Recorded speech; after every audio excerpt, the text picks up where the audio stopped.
One of the things I always find so fascinating about the internet is just how quickly time seems to move. You see a video or an image on YouTube, Twitter, Facebook, and you're like, wow, that was already 3 years ago that I posted that, or that was already 5 years ago that I posted that. It just seems like time moves so quickly in relation to the internet because all of that content is being stored there so conveniently that we forget sometimes that it's even there.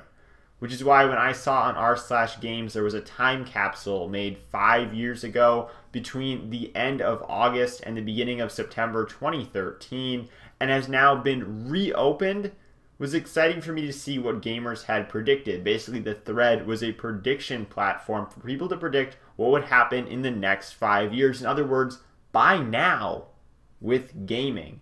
Now, because of the timestamp on this thread being the beginning of September, end of August-ish 2013, this is prior to the Xbox One and the PlayStation 4 being released in North America. They both came out in November. The PlayStation 4 had not even launched in Japan yet. That was about 2 weeks after this thread was made. So this predates the current generation consoles, and it's really interesting to see what people predicted, what was right, what was wrong, and in some cases it's kind of creepy how accurate some of these are.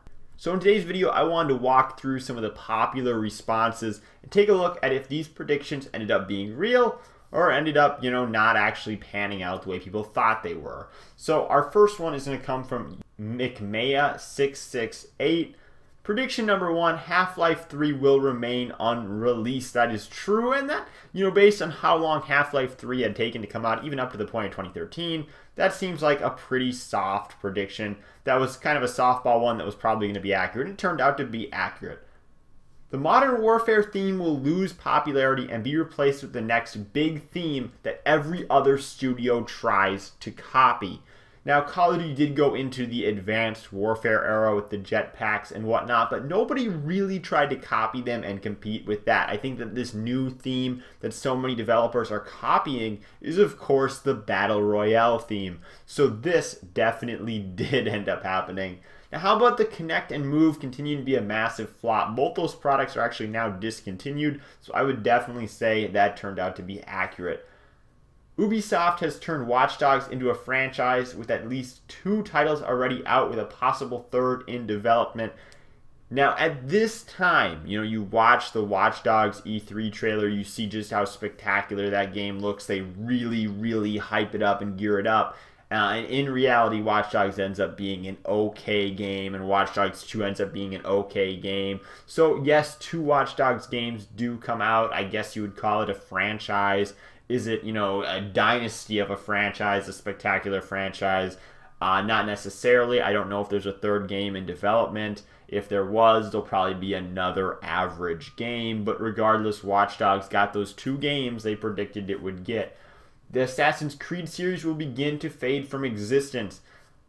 This is kind of tough because I think Assassin's Creed has kind of reinvented itself over the last few years. It's kind of trying to change the formula a little bit and yet also stay true to what it always was. And I think that, yes, Assassin's Creed has faded from popularity. It isn't what it was originally. I think Black Flag was kind of the peak of the franchise. But I think that their ability to reinvent themselves may help the franchise have a big comeback. But I don't see Assassin's Creed totally leaving the sphere of gaming anytime soon. I know they're not going to have yearly releases anymore, and odds are that will probably help their success. Now we're going to go to a different user, Miss Sophia. Here were her predictions. Most games will have mobile app integration. This seemed to be true. I want to say late 2015, early 2016, it seemed like every single game was trying to get mobile app integration. Xbox was doing the whole smart glass deal, and it just didn't seem to pan out. And regardless of how much space we all have on our phones, I think some of us just see that as kind of bloatware. It's something they're not going to use too consistently. None of them ever worked very well. So nobody ever, I think, got around to installing all of those apps for those games. And, it just didn't end up being that big of a deal. Will we see it come back in the future? Who knows, maybe. With the success of BioShock Infinite and The Last of Us, I can see more escort type games being released. I would assume they mean games where you play with, a secondary character who is, a child or somebody that you're trying to help out. And this actually did happen, and it's not from the franchise you would expect to do something like this. And it turned out wildly successful. God of War did it. And it turned out wildly successful, just as successful as, either of those mentioned games were. It's not sort of a trend. I don't think a lot of developers are doing it. I don't see a lot of developers doing it in the future. But it's worked out in some great narrative storytelling type fashion games, such as God of War.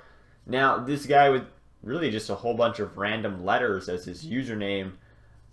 Very good first prediction. Physical media won't be gone completely, but it'll be basically an installer disc with a huge chunk, if not majority, of game sales being digital. Now, that could have been something that was, rumored or announced about the Xbox One prior to its release. In fact, it probably was, because that's exactly what the Xbox One and the PlayStation 4 do. You buy the disc, it's really just an installer disc, and it also has the unlock key on, so you have to put it in when you start the game. But it's not continually reading that game while you're playing it. It's not using the disc consistently, which obviously improves the longevity of the disc. Might be a little bit harder on the hard drive, but that's much more durable than the disc. Indie gaming will grow even faster with the support of mainstream consoles, particularly as AAA games experiment even less and hardcore games are more starved of innovating games. I do think indie gaming has kind of had a rise here over the last few years. The ID at Xbox program on Xbox, and maybe a little bit of stuff Sony does with independent developers, has kind of given hope that, we'll see more games like Cuphead in the future. Is it a really big thing? No, not necessarily. Whenever those, indie games or the free games with gold, people complain that they're even free. So there's definitely still some serious rebuttals against many independent games because they're just not simply up to par with the quality expectations people are looking for. But we have seen games like Cuphead succeed. Watch Dogs will be the new Assassin's Creed. This could not be more false. Honestly, Watch Dogs did not get nearly as many releases as Assassin's Creed. It didn't have as great of a start as Assassin's Creed. I think Assassin's Creed longevity is due to the great quality of those initial games. That's really what strung it along for so long. Now, Measure 76, he's got a few in here. Games will continue to run on smaller and smaller platforms. This is true. You look at the Nintendo Switch, you got AAA, huge console games on the tiny screen. Now, that's pretty neat. But we've also seen older AAA games. I'm talking San Andreas, Knights of the Old Republic, get released on phones. So a AAA game from, 10, 15 years ago getting released on a mobile device, that's really cool to me. And it's, continued to shrink it down.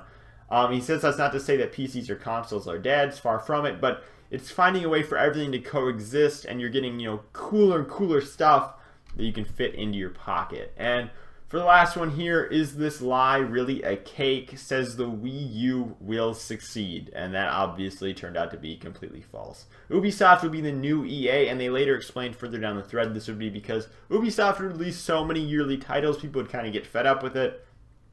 Ubisoft, I don't think, is releasing all of that many yearly titles. I think they got Far Cry, and they formerly had Assassin's Creed going yearly, and they don't anymore. Seems like Far Cry gets a game every year. But regardless, I still think Ubisoft's games hold up and they don't push the microtransactions as much as EA games do, which I think is helpful for their press not being so negative.